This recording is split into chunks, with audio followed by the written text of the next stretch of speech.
Assalamualaikum warahmatullahi wabarakatuh.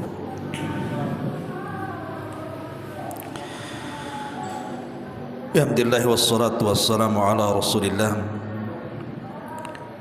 wa ala alihi wa sahbihi wa mawalah wa la hawla wa la quwwata illa billahi wa ba'du. Alhamdulillah, segala puja dan pujiannya milik Allah subhanahu wa ta'ala.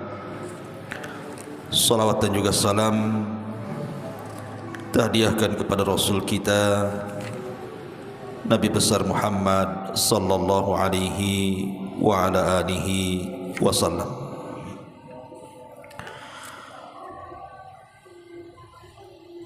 Alhamdulillah, di malam hari ini kembali kita bisa duduk untuk bertolabul ilmi.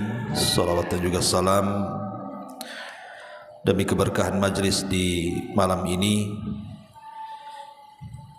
kita senantiasa hadiahkan kepada Rasul kita Nabi besar Muhammad sallallahu alaihi wasallam. Allahumma salli ala Muhammad wa ala alihi wa sahbihi wa man sara ala nahjihi ila yaumiddin.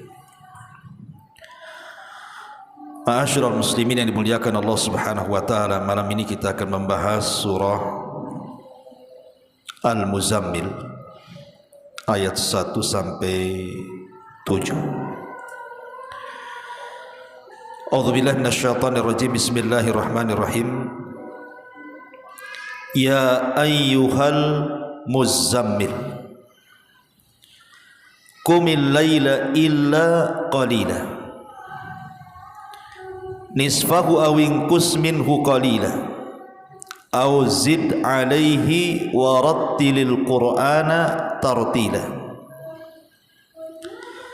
Inna sanulqi alaika qawlan thaqila inna nashi'atal laili hiya ashaddu wat'an wa aqwamu qila inna laka fin nahari sabhan tawila wadhkur isma rabbika wa tabattal ilaihi tabtila. Wahai orang yang berselimut, maksudnya Nabi sallallahu alaihi wasallam, bangunlah pada malam hari kecuali sebagian kecil, yaitu separuhnya atau kurang dari itu, sedikit atau lebih dari seperdua itu, dan bacalah Al-Quran itu dengan perlahan-lahan. Sesungguhnya kami akan menurunkan kepadamu perkataan yang sangat berat. Sesungguhnya bangun di malam hari itu lebih kuat mengisi jiwa, dan bacaan di waktu itu lebih berkesan kepada hati. Sungguh bagimu pada siang hari amat sibuk dengan urusan-urusan yang panjang, dan sebutlah nama Tuhanmu dan beribadahlah kepadanya dengan sepenuh hati. Ma'asyiral muslimin yang dimuliakan Allah subhanahu wa ta'ala, surah Muzammil ini ada yang mengatakan bahwa dia adalah surat yang diturunkan termasuk daripada surat awal-awal. Karena surat yang pertama itu turun surah apa? Surah Al-Alaq ayat 1 sampai 5. Kemudian surat yang kedua turun surah Al-Mudaththir 1 sampai 5. Kemudian setelah surah Al-Mudaththir turun surah Nun wal qalami wa ma yasturun. Baru kemudian surat yang keempat yang turun inilah surah Al-Muzammil. Jadi surah Al-Muzammil ini surat keempat, karena setelah Al-Muzammil kemudian suratul Lahab, dan yang keenamnya baru turun surah Al-Fatihah. Baru kemudian surat-surat setelahnya sampai 30 juz. Dari sini kita tahu bahwa surah Muzammil ini surah awal-awal, karena dia di nomor urut keempat setelah Al-Alaq, Al-Mudaththir, surah Nun, kemudian Muzammil. Itu dari segi turunnya. Ma'asyiral muslimin yang dimuliakan Allah Subhanahu wa taala, surah Muzammil ini adalah teguran kepada Nabi sallallahu alaihi wasallam supaya Nabi sallallahu alaihi wasallam menghidupkan malam-malamnya dengan beribadah kepada Allah Azza wa Jalla. Karena Nabi ini akan menjadi seorang dai, seorang penyeru kebenaran kepada manusia, dan kekuatan seorang dai itu ada di malam hari. Kenapa demikian? Karena hidayah manusia itu ditentukan oleh Allah Subhanahu wa taala. Tentu dengan doa-doa kita supaya mereka menerima kebenaran. Dan doa yang paling mudah dipanjatkan dan diterima Allah Subhanahu wa taala adalah doa di sepertiga malam akhir. Kenapa demikian? Karena Allah turun di sepertiga malam akhir itu. Sebagaimana hadis yang ma'ruf, yanzilu rabbuna ila sama'id dunya fi kulli thuluthil lailil akhir wa dzalika kulla lailatin. Jadi Allah itu turun pada sepertiga malam akhir, dan itu setiap malam. Kemudian Allah Subhanahu wa taala akan mengatakan kepada hamba-hambanya, man yad'uni fa astajibalah, wa man yas'aluni fa u'tiyah, wa man yastaghfiruni fa aghfiralahu. Siapa yang berdoa ku kabulkan, siapa yang minta ku beri permintaannya, siapa yang minta ampun ku ampuni dosa-dosanya. Setiap malam Allah menawarkan 3 perkara ini. Makanya kenapa Nabi SAW diperintah Allah untuk mendekatkan diri di malam hari? Karena itulah modal seorang dai, modal seorang thalabatul ilmi. Ma'asyiral muslimin yang dimuliakan Allah Subhanahu wa taala, di sini Allah Subhanahu wa taala katakan, ya ayyuhal muzammil, wahai orang yang berselimut. Maksudnya Nabi sallallahu alaihi wasallam, lihat bagaimana Allah memanggil Nabi kita. Tidak pernah dalam Quran ada panggilan ya Muhammad, tidak ada. Tetapi di Quran itu selalu panggilannya kepada Rasul mesti ya ayyuhan nabi, ya ayyuhar rasul, ya ayyuhal muddathir, ya ayyuhal muzammil.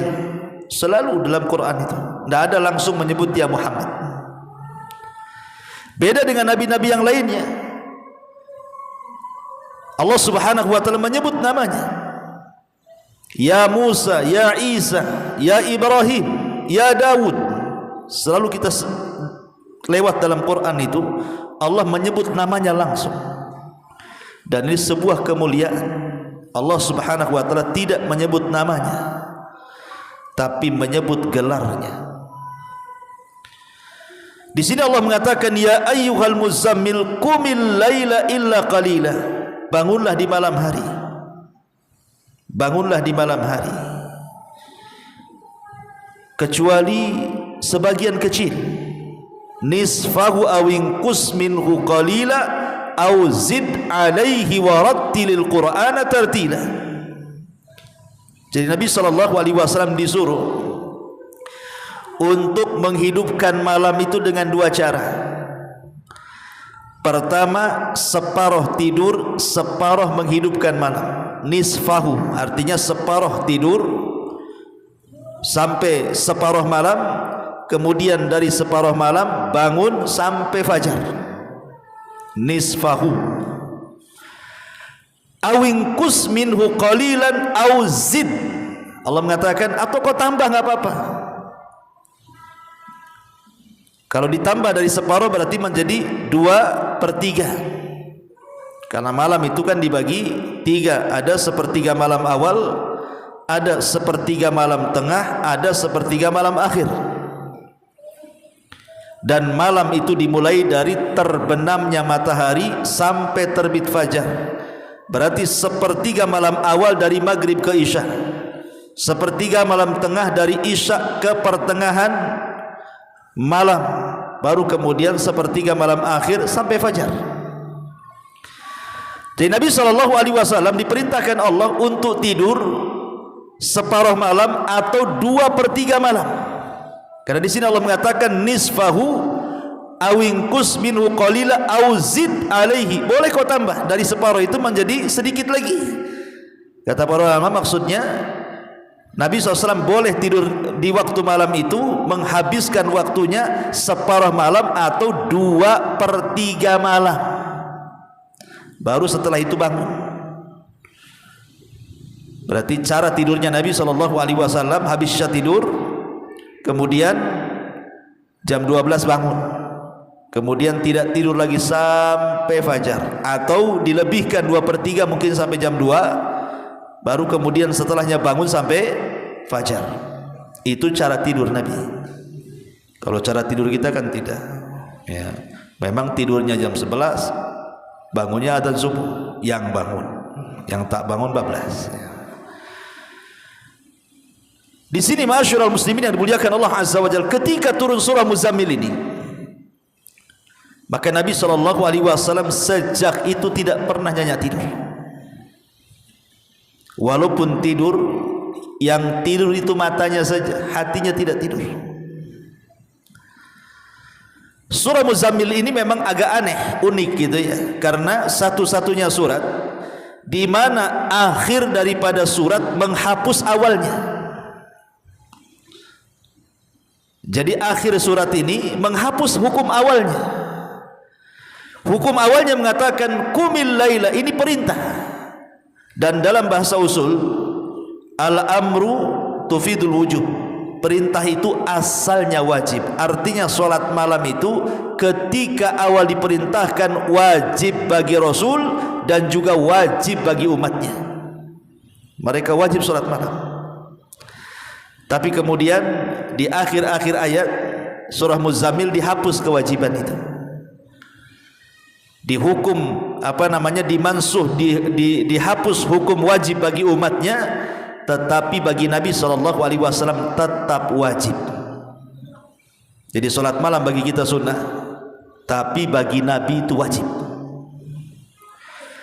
Makanya Nabi SAW tidak pernah meninggalkan solat malam kecuali satu kali. Itu pun diperselisihkan apakah Nabi solat atau tidak, maksudnya solat malam, ketika Rasul sedang haji di Hudaybiyah. Jadi ketika Nabi SAW sedang melaksanakan haji di Muzdalifah, apakah Nabi SAW ketika itu salat malam atau tidak? Walaupun pada hukum asalnya tentu Rasul salat malam, tapi selama hayatnya Rasul tidak pernah meninggalkan salat malam, karena bagi dia salat malam itu wajib masalahnya. Bahkan saking tiap malam Nabi SAW salat malam itu sampai kakinya pecah-pecah. Jadi satu malam Aisyah radhiyallahu anha ini tertidur bersama Rasul. Kemudian Nabi SAW bangun kemudian salat malam. Tiba-tiba Aisyah radhiyallahu anha terbangun kemudian meraba-raba, terabalah kaki Nabi SAW yang sedang salat itu. Rupanya kakinya pecah-pecah. Esok harinya Aisyah radhiyallahu anha mengatakan, "Ya Rasulullah, kenapa kau tidak mencukupkan yang jelas-jelas wajib saja? Bukankah engkau ini sudah diampuni dosamu yang telah, yang sedang dan yang akan datang?" Tapi Nabi SAW mengatakan, "Ya Aisyah, afala akunu abdan syakura? Salahkah saya menjadi hamba Allah yang bersyukur?" Makanya Rasul sampai meninggal tidak pernah meninggalkan qiyamul lail. Ma'asyiral muslimin yang dimuliakan Allah Subhanahu wa taala, tadi saya sudah katakan bahwa malam itu dimulai kapan? Terbenam matahari, diakhiri dengan terbitnya fajar. Itulah disebut dengan malam. Karena kalau sudah terbit fajar itu sudah masuk pagi. Artinya di sini bahwa perintah qiyamul lail itu sudah dilakukan ketika terbenam matahari sampai terbit fajar. Disitulah perintah qiyamul lail sudah Sudah diperintahkan Allah Subhanahu wa taala, dimulai dari salat maghrib itu disebut qiyamul lail namanya. Karena qiyam lail itu tidak mesti tahajud, tidak. Qiyam lail itu tidak mesti tahajud. Berdoa, antum berdoa nih di malam hari, itu termasuk qiyamul lail. Kemudian membaca istighfar, itu termasuk qiyamul lail. Kemudian membaca Al-Quran, itu termasuk qiyamul lail. Kemudian berzikir, itu termasuk qiyamul lail. Kemudian berwudu, itu termasuk qiyamul lail. Termasuk juga solat, termasuk qiyam al-lail. Jadi qiyam lail itu umum. Beda kalau kita katakan tahajud, berarti dia khusus, berarti solat malam. Tapi kalau disebut dengan qiyamul lail, menghidupkan malam itu tidak mesti dengan solat. Umpamanya antum bangun tidur, melilir lah karena dingin, pengen kencing. Akhirnya antum ke toilet. Sebelum antum tidur lagi, antum sempatkan berwudu. Berarti antum sudah melaksanakan qiyamul lail walaupun hanya berwudu, gitu maksudnya. Ataupun hanya berzikir, atau hanya membaca Al-Quran tidak lama, ataupun membaca istighfar dan begitu seterusnya, itu sudah dianggap qiyamul lail itu. Ataupun salat malam, karena qiyamul lail itu kan umum, beda dengan tahajud khusus ya. Makanya orang yang kemudian melaksanakan salat isya berjamaah, kemudian juga ditutup dengan salat subuh berjamaah, seolah-olah antum menegakkan qiyamul lail dari awal sampai akhir. Perhatikan hadis Nabi. Nabi SAW mengatakan, hadis dalam yang dikeluarkan Imam Abi Dawud, man shallal isya fi jama'atin kana ka qiyami nisfi lailin, wa man shallal isya wal fajra fi jama'atin kana ka qiyamil laili kulli. Barang siapa yang salat isya berjamaah, seolah-olah dia menghidupkan separuh malam. Tapi barang siapa yang salat isya berjamaah plus dengan subuh berjamaah, maka seolah-olah anda menghidupkan malam itu dengan qiyamul lail. Kenapa? Karena salat isya berjamaah separuh malam kita dapat, salat subuh berjamaah separuh malam. Jadi kalau digabungkan jadi satu malam suntuk, seolah-olah kita ini tidak tidur beribadah tuh. Bayangkan hanya melaksanakan dua salat ini saja. Salat isya berjamaah, salat subuh berjamaah, kemudian lebihnya antum tidur, itu sudah dicatat antum qiyamul lail satu malam suntuk, mulai terbenam matahari sampai terbit fajar. Nah, luar biasa kan itu. Kenapa demikian? Karena salat yang paling berat dilakukan orang munafik ini salat isya dan salat fajar.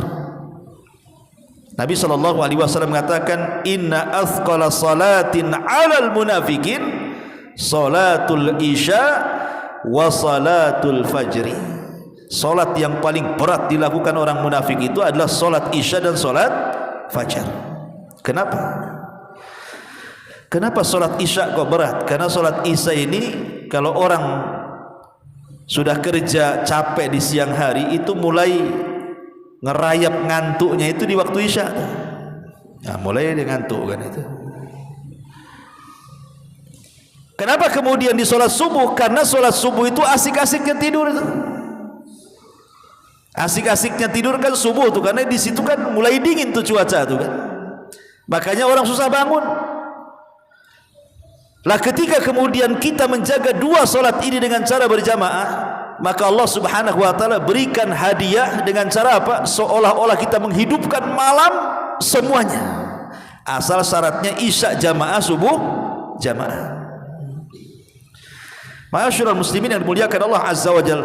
Tapi walaupun demikian, sepakat para ulama bahwa di antara pembagian malam, sepertiga malam awal, sepertiga malam tengah, sepertiga malam akhir, yang paling afdol secara konsensus para ulama, ijma' para ulama adalah di sepertiga malam akhir. Itu waktu yang paling afdol untuk beribadah. Ya sekitar jam 2 lah kan itu ya, sampai subuh gitu ya. Itu sepertiga malam akhir. Kenapa demikian? Lihat Nabi SAW ketika memerintahkan kita untuk salat witir. Apa kata Rasul? Ij'alu akhira salatikum bil laili witra. Kata Nabi SAW, jadikan akhir salat malam kalian dengan witir. Bahkan dalam sebuah hadis Nabi SAW mengatakan, man khafa alla yakuma min akhiril laili falyutir awwalahu, wa man tama'a an yakuma akhirahu falyutir akhiral laili, fa inna salata akhiril laili mashhudatun wa dzalika afdal. Kata Nabi SAW, barang siapa yang takut tidak bangun di malam hari, maka boleh solat witir selepas isya. Tapi kalau dia bisa yakin tuh bisa bangun di sepertiga malam akhir, maka lakukanlah witir di sepertiga malam akhir. Kenapa? Karena waktu itu kata Rasul, masyhudah, disaksikan oleh para malaikat. Dan ingat bahwa seafdol-afdolnya solat setelah solat wajib itu adalah solat yang dilakukan di malam hari.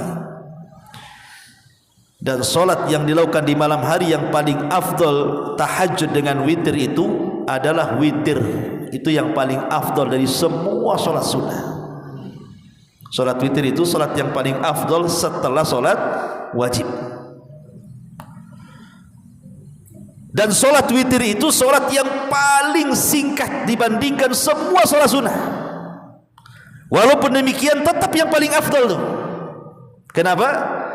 Karena witir itu bisa dilakukan 1 rakaat. Dan antum bisa memilih surat yang paling pendek. Inna a'tayna, selesai. 1 rakaat saja. Habis isya umpamanya kan, pulang ke rumah karena takut nanti enggak bangun tengah malam atau enggak bangun sepertiga malam, ya sudahlah, salat 1 rakaat. Kita sudah melaksanakan solat yang paling afdol setelah solat wajib. Solat witir juga kan, singkat, padat, tapi paling afdol. Tapi walaupun demikian, jarang orang melakukan witir kecuali Ramadan. Karena habis tarawih witir kan itu ya. Ramadan aja orang tuh witir. Kok di Ramadan mana mau orang solat witir? Kecuali orang-orang yang dirahmati Allah Subhanahu wa taala saja. Ma'asyiral muslimin yang dimuliakan Allah Subhanahu wa taala. Bahkan salat malam ini ikhwan, disebutkan dalam hadis Nabi SAW mengatakan dia adalah da'bus salihin, kebiasaan orang-orang soleh, bahkan para nabi. Salat malam yang paling dikenal adalah salat malamnya Nabi siapa? Nabi Daud. Nabi Daud itu punya salat khusus, punya puasa khusus. Kalau puasanya disebut puasa Daud, kalau salat malamnya disebut salat malam Daud. Nabi SAW mengatakan dari hadis Abdullah ibn Amr ibn As radhiyallahu an, Rasul bersabda, ahabbus salati ilallah salatu Daud. Salat yang paling dicintai Allah adalah salatnya Nabi Daud. Wa ahabbus siyam ilallah siyamu Daud.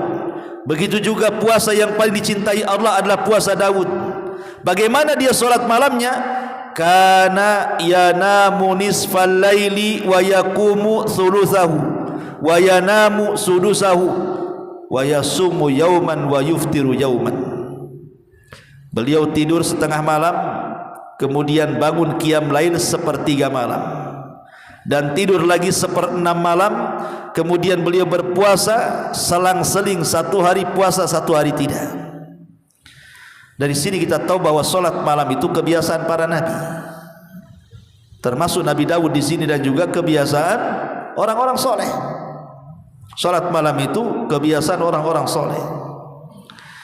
Ma'asyiral muslimin yang dimuliakan Allah Azza wa Jalla. Tetapi sekali lagi, bahwa menghidupkan malam tidak mesti harus dengan solat. Kadang ada orang kan waktunya iqbal, ada waktunya idbar. Hati itu kadang-kadang semangat, kadang-kadang futur kan gitu. Kalau lagi semangat mungkin solatlah kita. Tapi kalau tidak semangat solat, qiyam lail itu tidak mesti solat. Antum bisa baca Quran, itu disebut qiyamul lail. Atau semata-mata antum berwudu, itu sudah qiyamul lail tuh. Atau antum berzikirlah habis bangun tidur, itu antum berzikir, membaca doa habis tidur umpamanya, alhamdulillahilladzi ba'da ma amatana wa ilaihi alhamdulillahilladzi ahyana ba'da ma amatana wa ilaihi nusyur. Kemudian antum bertasbih, bertakbir, bertahlil, subhanallah, alhamdulillah, begitu seterusnya. Antum sudah dianggap qiyamul lail. Perhatikan satu hadis yang sering saya sampaikan. Nabi mengatakan, yaqidu syaitan ala qafiyati ra'si ahadikum idza huwa nam salasa uqadin. Jadi setan itu akan datang kepada kita setiap kita hendak tidur, kemudian dia akan membawa tali, kemudian mengikat tengkuk kita 3 ikatan.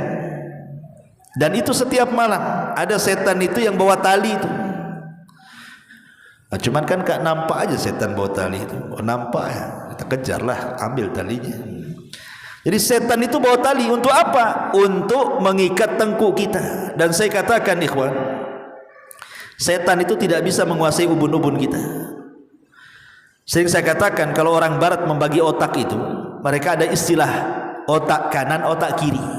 Itu kalau barat membagi otak. Tapi kalau kita konsep Quran, otak itu dibelah menjadi 2. Ada otak depan yang disebut dengan nasiyah ubun-ubun, ada otak belakang yang disebut tengkuk. Tapi ada juga yang ngomong tak ada otak kau katanya. Padahal semua orang ada otak. Ada orang ngomong gitu tuh, tak ada otak katanya. Semua manusia ada otaknya. Jadi otak itu ada depan, ada belakang. Itu konsep Quran tuh. Lah, setan itu tidak bisa menguasai otak depan. Namanya nasiyah, karena Allah mengatakan nasiyatin biyadi, ubun-ubun manusia itu ada di tanganku. Maka lihat ketika setan bersumpah di hadapan Allah untuk menggoda Bani Adam, saya akan goda mereka dari arah kanan, dari arah kiri, dari depan, dari belakang. Tapi dia tidak mengatakan dari atas. Kenapa? Karena ubun-ubun tidak bisa dikuasai setan. Setan itu hanya bisa menguasai tengkuk kita.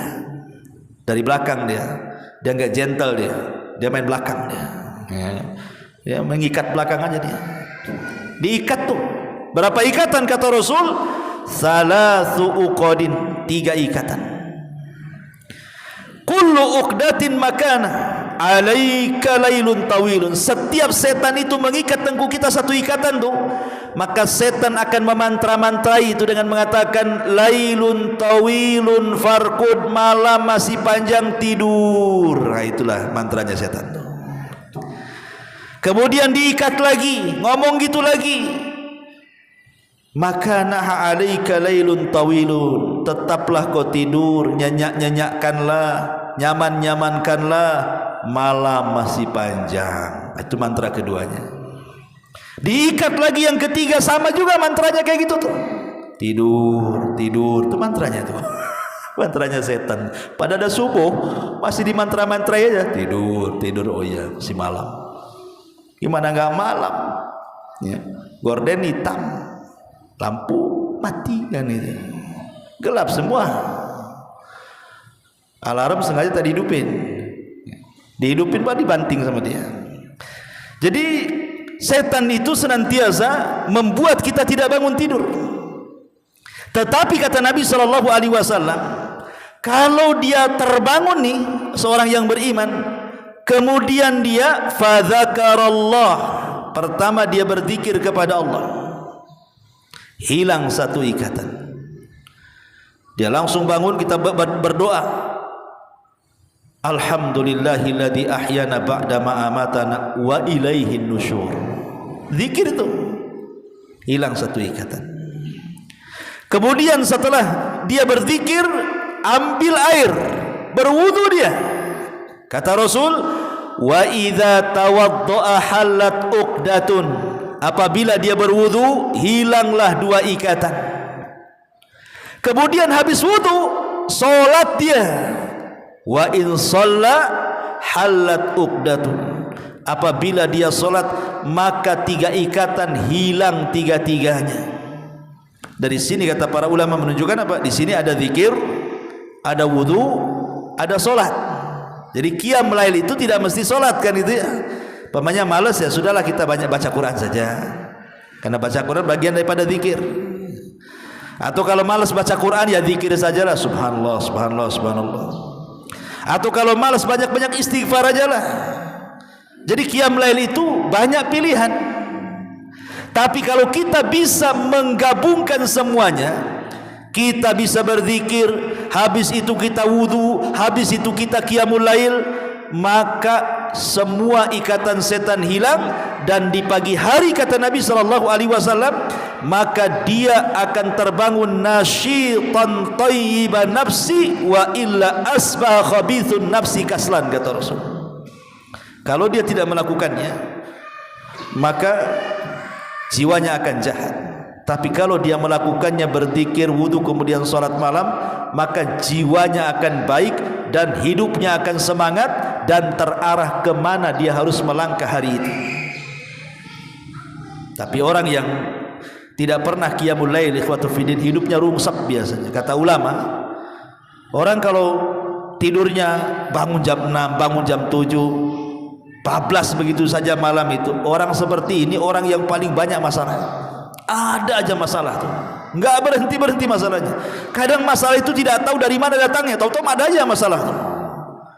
Karena mereka tidak pernah melepas ikatan setan yang ditengkuhnya, makanya ruwet ya.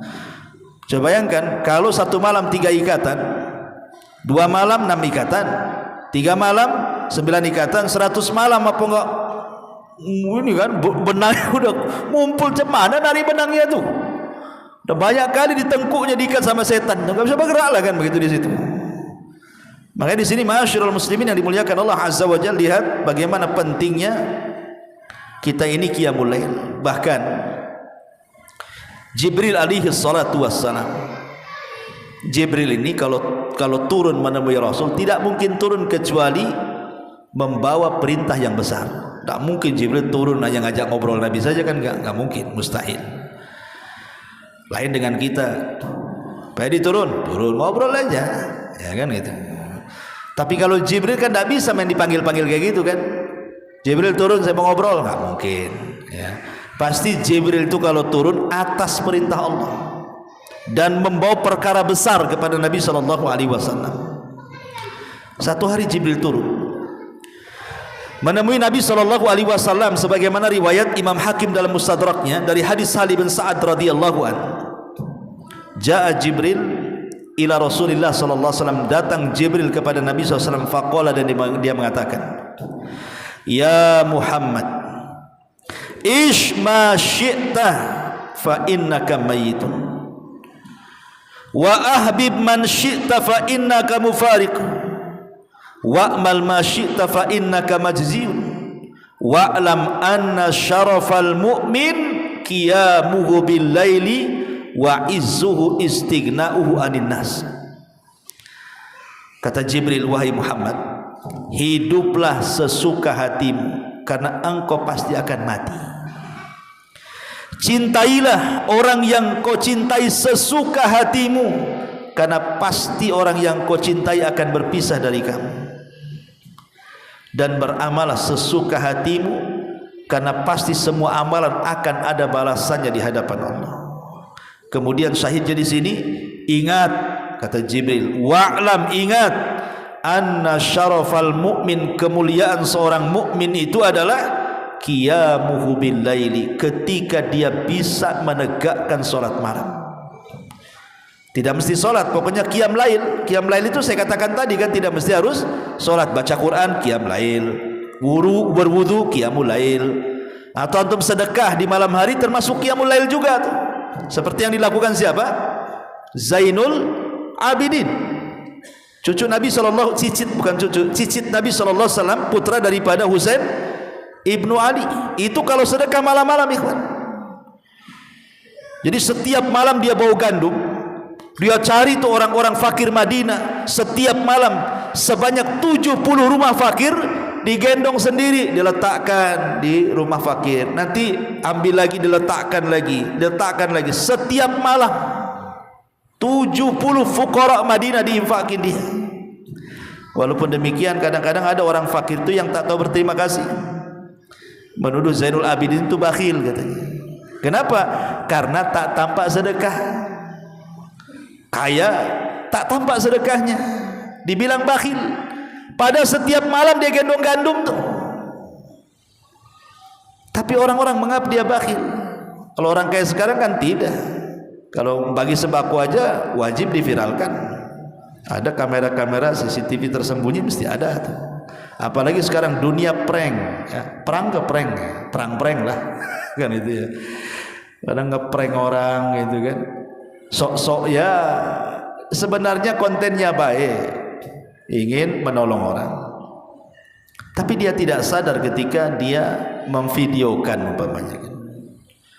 Sedang bersedekah divideokan orangnya. Orang ini tidak tahu sedang divideokan kadang-kadang.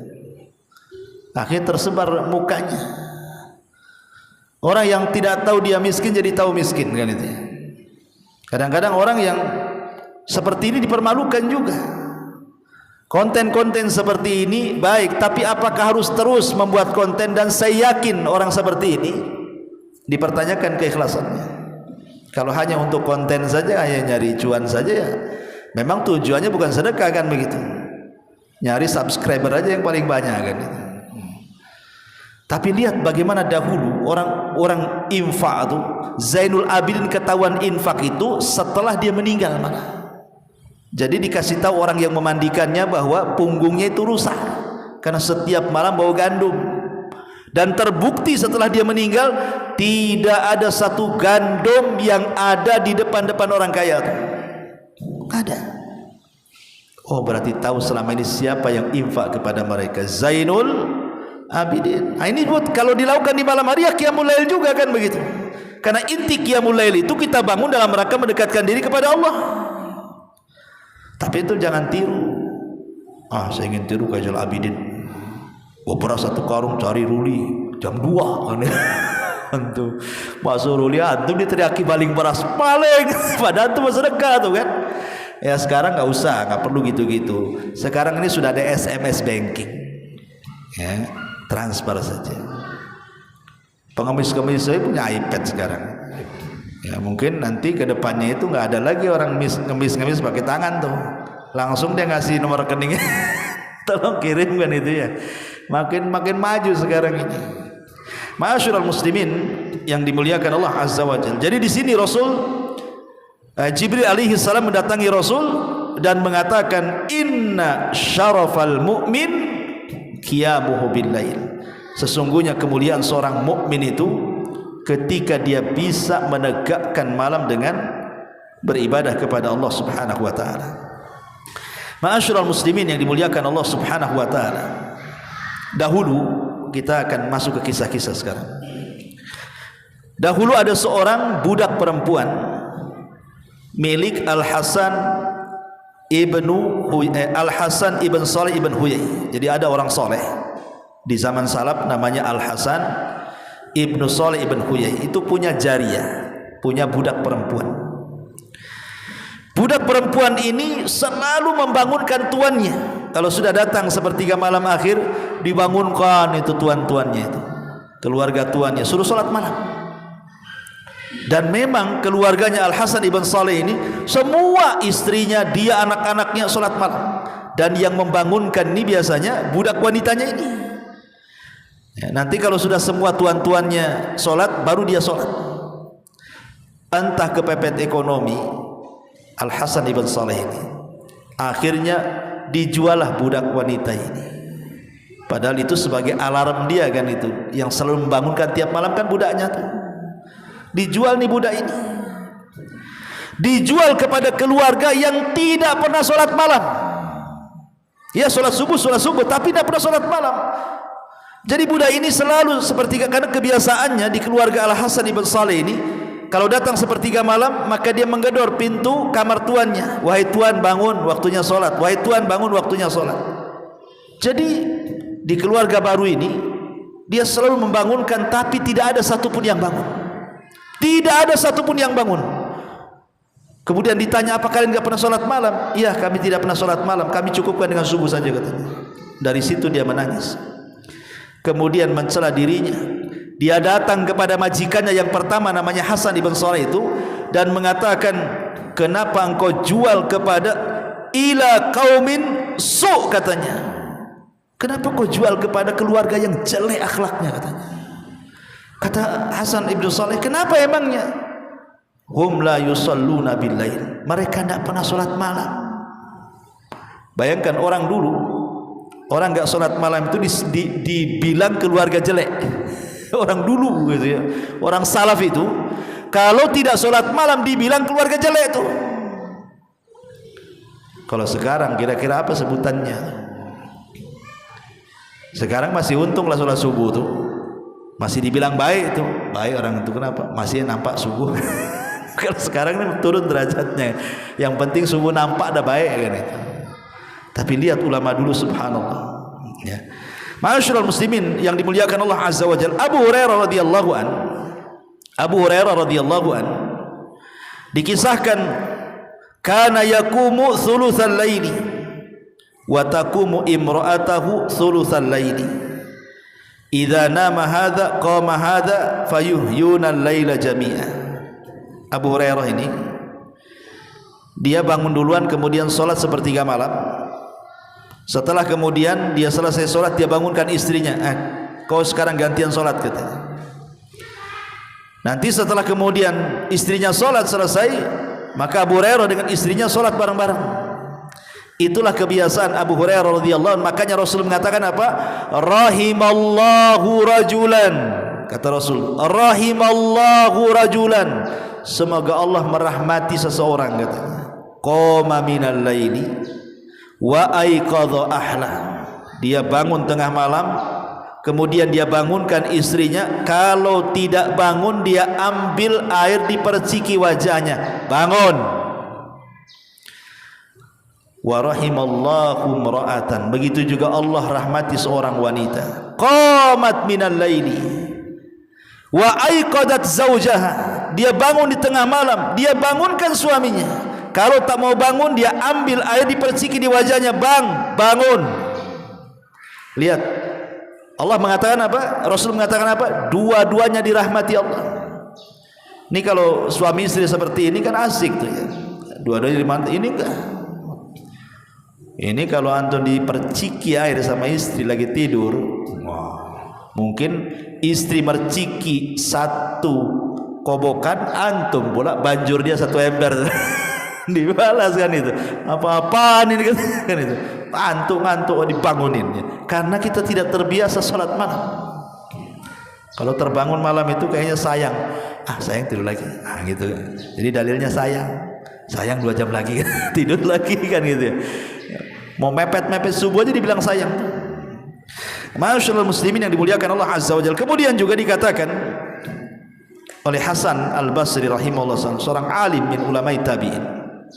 Jadi dikatakan kepada Hasan Al-Basri itu, ma balu al-mutahajjidina min ahsanin nasi wujuhan. Ya Imam, kenapa ya orang-orang ahli tahajud itu wajahnya kok bersinar, bersih, enggak pernah kusut, kayaknya enggak ada masalah gitu kan. Kenapa ya bercahaya wajah orang-orang yang ahli tahajud itu? Lihat jawaban Hasan Al-Basri. Kata dia, li'annahum khalau birrahman fa'albasahum nuran min nurihi. Karena orang yang tahajud itu mereka sedang berkhalwat, bersendirian dengan Allah, maka Allah pakaikan kepada mereka baju cahaya dari cahayanya. Makanya lihat orang-orang yang suka tahajud itu bersih wajahnya. Ma'asyiral muslimin yang dimuliakan Allah Subhanahu wa taala, intinya bahwa sudah isya ya. Malam hari itu di sini dikatakan apa namanya? Inna nasyi'atal laili hiya asyaddu wat'an wa aqwa mukila. Sesungguhnya bangun malam itu lebih kuat mengisi jiwa dan bacaan Al-Qur'an lebih berkesan. Kenapa demikian? Karena malam itu biasanya ya, orang kalau bangun di tengah malam kemudian ibadah, dipastikan orang itu ikhlas. Mau dia sama siapa? Kecuali antum sholat malam di live di IG lain ceritanya kan gitu. Tapi kalau sholat malam saja dipastikan dia ikhlas. Makanya Tamim ibn Aus Ad-Dari itu kan dikenal sholat malam tuh. Dikatakan ya Tamim, kaifa sholatuka bilail? Macam mana solatmu di malam hari? Kok kamu kuat ya solat tiap hari, kok solat malam? Marah Tamim dan mengatakan, seandainya aku melaksanakan solat 1 rakaat katanya, dan aku tidak ceritakan kepada siapapun, lebih baik dibandingkan aku solat 1000 rakaat habis itu aku ceritakan kepada kalian katanya. Aku tidak akan cerita katanya. Nah, itulah keikhlasan ulama salaf. Subhanallah bihamdika asyhadu an la ilaha illa anta astaghfiruka wa atubu ilaik. Allahu ta'ala. Assalamualaikum warahmatullahi wabarakatuh.